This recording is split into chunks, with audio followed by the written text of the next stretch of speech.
Just moments ago, thousands of spectators were being loaded onto shuttles right behind me away from East Lake Golf Club after play was suspended here for the day following a lightning storm that left 6 people injured. Now, we're being told that none of those injured individuals are suffering from life-threatening injuries, but still a very scary moment today.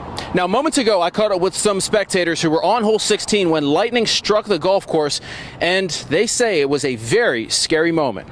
Scary because the lightning that struck right in front of us was before the lightning that actually injured people.